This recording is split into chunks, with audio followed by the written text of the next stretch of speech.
एक आजमाया हुआ नुस्खा है कि अगर आपको चुनाव जीतना है तो अपने मनपसंद आईएएस अफसरों को अपने मनपसंद जिले का डीएम बना दीजिए।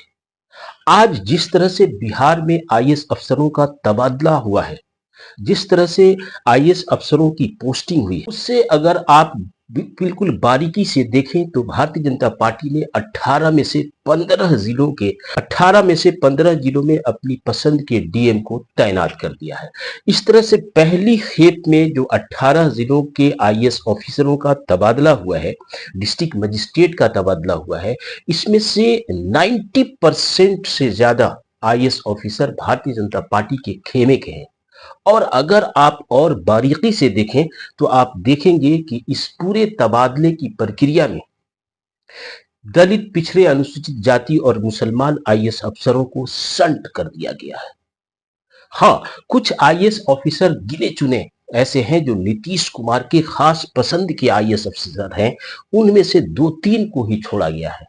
तो आइए आज हक की बात इरशादुल हक के साथ में हम आपको बताएं कि किस तरह से आज थोक भाव में जनरल एडमिनिस्ट्रेशन की तरफ से जारी ट्रांसफर और पोस्टिंग के मामले में भाजपा ने अपने पसंदीदा आईएएस अफसरों को तमाम वैसे जिलों के डीएम के रूप में तैनात कर दिया है जो कहीं ना कहीं भारतीय जनता पार्टी से नजदीकी रखते हैं और उनके इशारों पे काम करते हैं।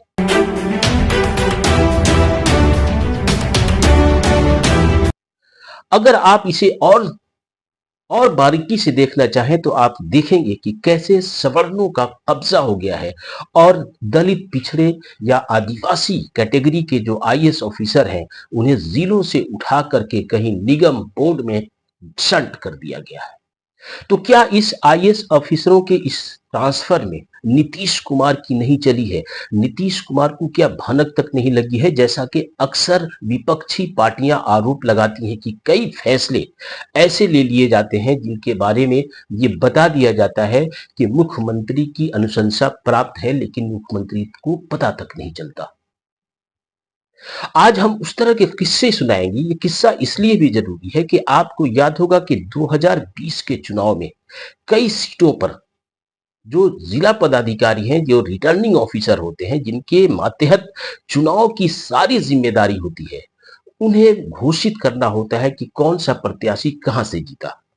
इस तरह के दो तीन नाम है इस तरह के दो तीन नाम है जहां पे राष्ट्रीय जनता दल के 2-3 प्रत्याशियों की जीत की अनौपचारिक घोषणा तो हो गई, लेकिन 2-3 घंटे के बाद पता चला कि 2-3 हजार से जीत रहा वो प्रत्याशी हरा दिया गया।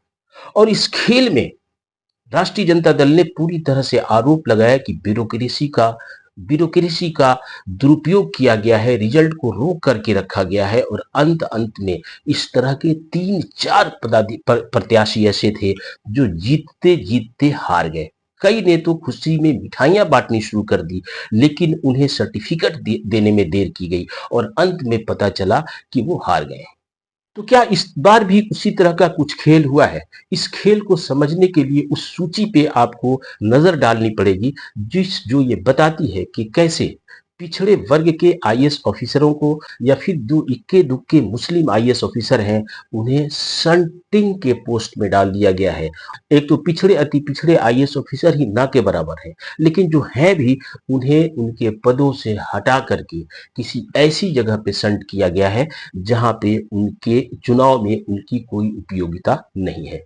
आज हम पूरी लिस्ट आपको दिखाएंगे और एक एक लिस्ट को पढ़ करके सुनाएंगे, जिससे आप भी समझेंगे कि कैसे बिहार की ब्यूरोक्रेसी पर जिसको चुनाव कराने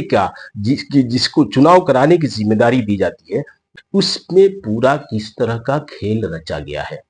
हम सबसे पहले उन डीएम की सूची आपको पढ़ के सुनाते हैं जिसके बारे में जिसे आप सुनेंगे तो आपको भी पता चलेगा कि ये किस जाति के, किस समाज के अधिकारी हैं। गया जी के जो डीएम थे त्यागराजन, उन्हें वहां से उठा करके ला करके पटना का डीएम बना दिया गया है। पटना के डीएम चंद्रशेखर नीतीश कुमार के खासे करीब थे और उनको दोनों में खासे करीब थे और नीतीश कुमार की खास कृपा दृष्टि थी उन पर।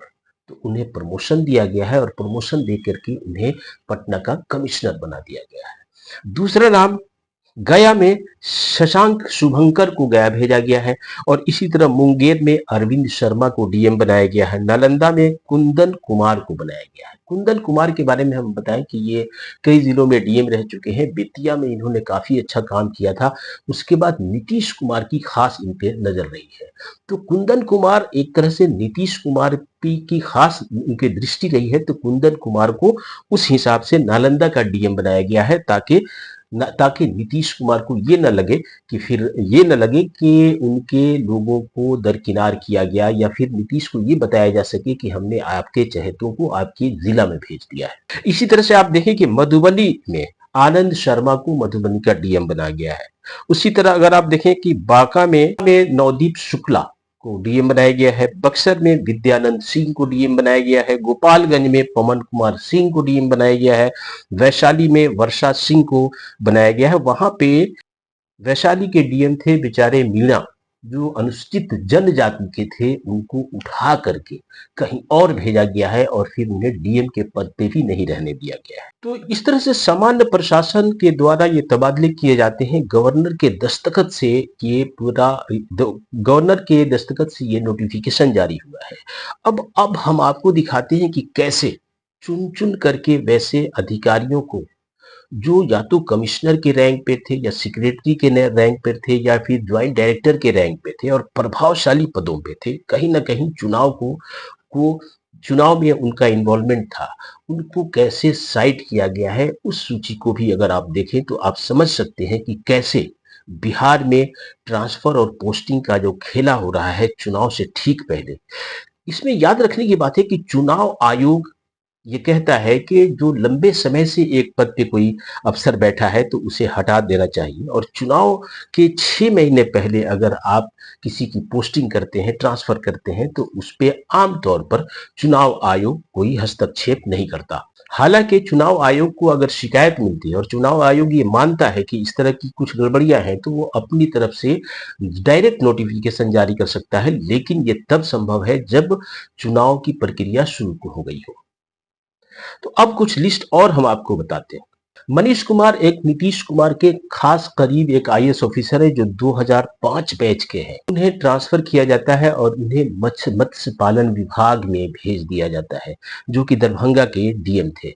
और दरभंगा के डीएम का मतलब है आप जदयू का वह खेमा जो दरभंगा मधुबनी जैसे मिथिलांचल में जिसका वर्चस्व है, जिसमें संजय झा वगैरह है। तो ये आप देख सकते हैं कि कैसे नीतीश कुमार के चहेते आईएएस ऑफिसर को मछली विभाग में भेज दिया गया, दरभंगा के डीएम को।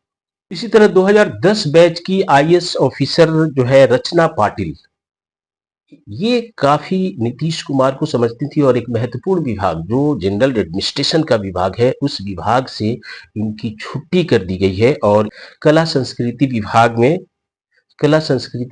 भेज दिया गया है रचना पाटिल को। और अब आइए कुछ और चीजें दिखाते हैं। एक आईएएस ऑफिसर हैं मोहम्मद नैयर इकबाल, जो स्पेशल सेक्रेटरी हैं और 2010 बैच के आईएएस ऑफिसर हैं। ये खाद्य एवं उपभोक्ता विभाग में विशेष सचिव के पद पर थे। इनको चूंकि प्रमोशन देने की बाध्यता थी, तो प्रमोशन तो दिया गया है, लेकिन उसी पद पर, जिस पद पर वो थे, उसी पद को उत्क्रमित कर दिया गया। उत्क्रमित कर देने का मतलब है कि जब कोई स्पेशल सेक्रेटरी रैंक का अफसर प्रमोट होता है, तो प्रमोशन के बाद उस पद पे नहीं रखा जा सकता, उसे विशेष रूप से पद दिया जाता है। तो यहाँ पे किया क्या है सामान्य प्रशासन विभाग ने कि उनका प्रमोशन तो दे दिया गया है, लेकिन जिस पद पे थे उस पद को उत्क्रमित कर दिया गया है और उसी पद पे रखा गया है। आप समझ सकते हैं ये पूरा कहानी किस तरह से चल रहा है।